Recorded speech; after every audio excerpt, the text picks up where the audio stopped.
Check, check, check. Let's see how this is working.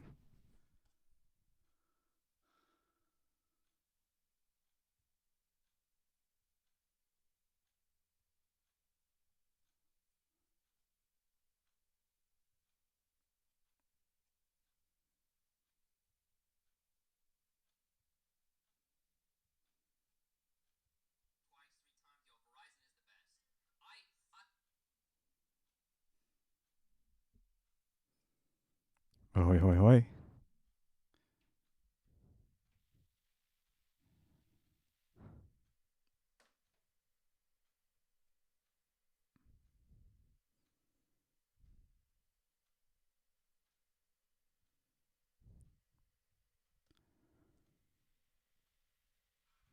What's up, Sean? I'm just gonna wait for a couple more people to get in, see if they're, see if what's happening.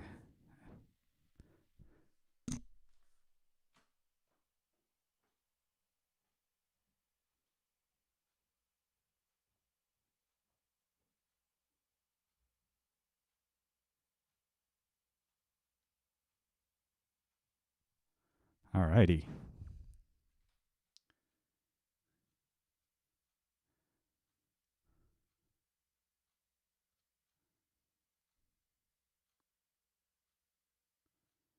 Submaculate.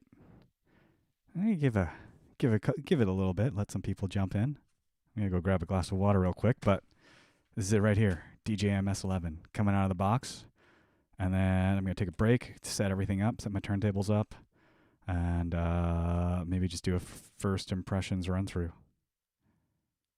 Yeah, I've been waiting for this thing for like a good week and a half when they first first asked me to do a review on it. Very, very stoked.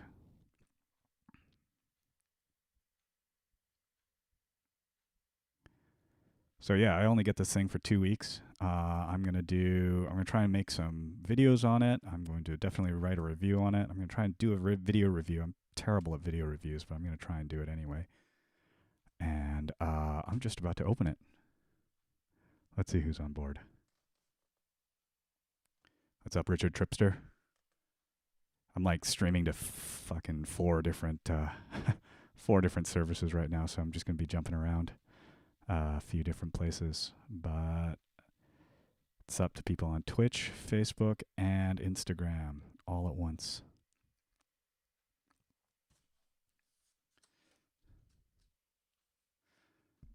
All right, for those joining in that don't know me, my name is DJ Sue. I do reviews for DJ Tech Tools. I do private reviews. I DJ.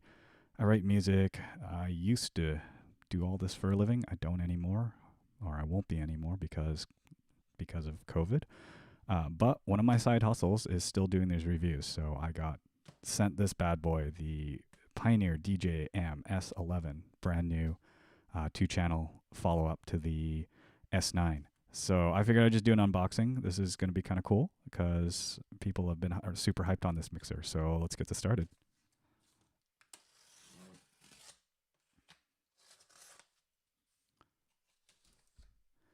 All right, let's see if this is an actual unopened box or if this is like the demo unit that's been sent around to a bunch of reviewers and just finally made its way to me.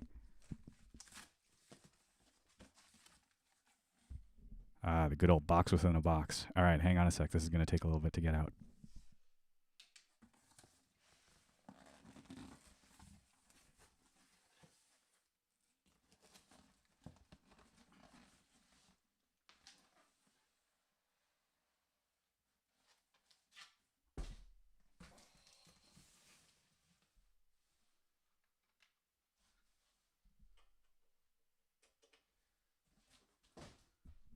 All right, here we go. This thing looks beefy. It definitely looks like a bit of a love child actually a three-way love child between the original S9, the Rain 72, and the old school DJM 909.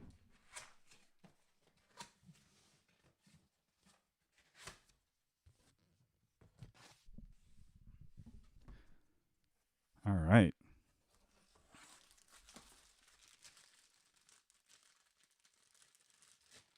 Our IC cable. I'm going to pull this whole thing out of the box.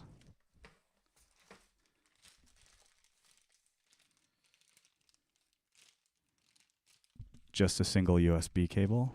Come on, Pioneer. Chintz out on the cables. Give us 2. Manual. I do not see any control records, but this kind of section here leads me to believe there's supposed to be control records that come with this, just because I haven't seen too many high-end mixers that didn't come with it. And because this is a demo unit, I'm not really sure if this is the pure unboxing or pure brand new out of the box feel. All right, taking it out.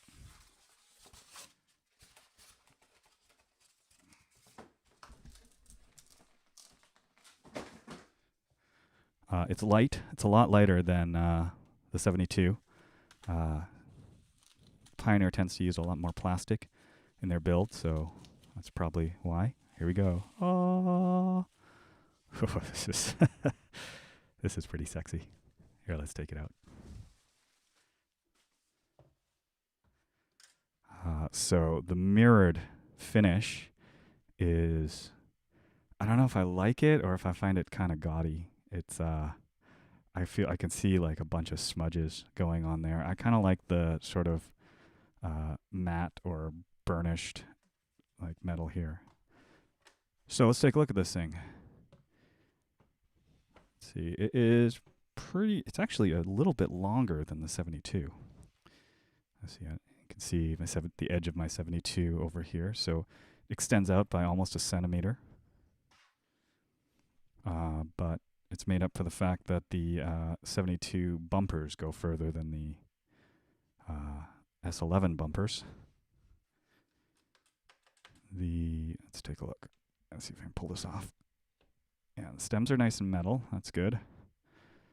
That's one thing I don't like about the modern Rain builds, because their stems are all plastic. I hear that it actually sounds a little bit better with plastic because there's less noise, but I don't know. I just like the metal stems. The pads are plastic. Yeah, the whole housing is plastic. I think the only metal on this thing is this bottom plate here.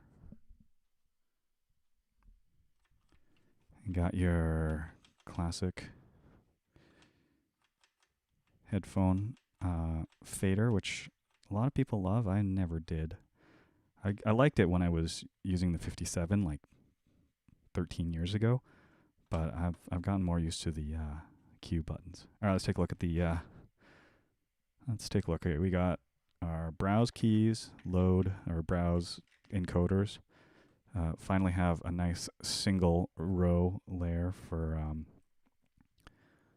EQs instead of having the gains on the side and the filter on the side. I never like that. Big screen. I wonder if this is, can't measure it. Master level, booth. Paddles are plastic, just like the S9. I never liked the way they feel, but I haven't heard too many people complain about the S9, which has been out for 5 years, so I guess they're built to last. This is the Magval fader Pro. It's still my favorite crossfader to cut on. Let's see, sampler button with smooth echo. I can't wait to try that.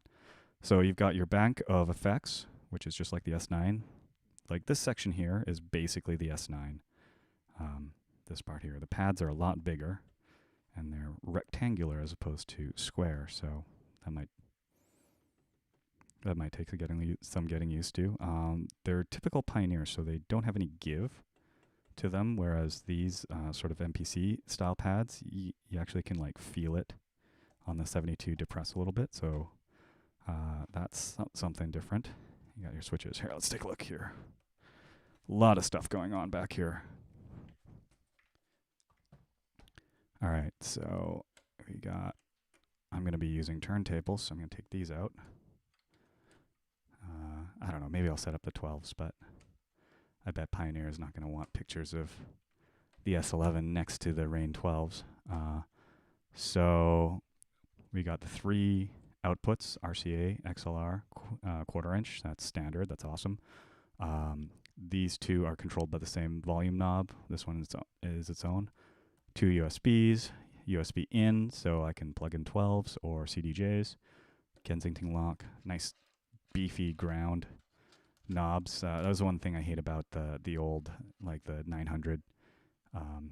The ground knobs are like tiny and really hard to use, especially if you've lost the fork. Just a single mic input with a combo jack, auxiliary in. Doesn't look like these are switchable, but maybe they will be in the software. I doubt it though. They would probably label it. Okay. What else? Let's take a look at this end. So this end pretty much looks like the S9 as well. Curve adjust, fader reverse, tension adjust. Everybody loves the S9 kind of customization ability. It's probably the best one of the current generation of mixers. So I do like the fact that the mic has a high and low EQ as opposed to the tone knob that the 72 has.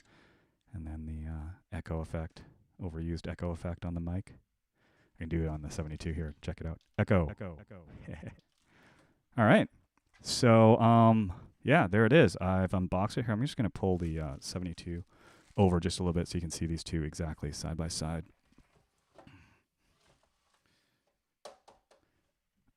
So in terms of just kind of overall weight, 72 definitely has some pounds on this thing. It's probably because this is all metal, whereas this is basically all plastic. In terms of layout, yeah, I mean, this definitely looks a little bit cleaner. You don't have this like row of kind of crazy buttons and encoders in the middle here. But we'll find out more when we turn it on. So I am going to sign off for now. Thanks for hanging out. I'm going to set up my full DJing setup, and maybe we'll go through another. We'll go through a little walkthrough when I get this thing up and running. All right. Cheers. Bye, guys.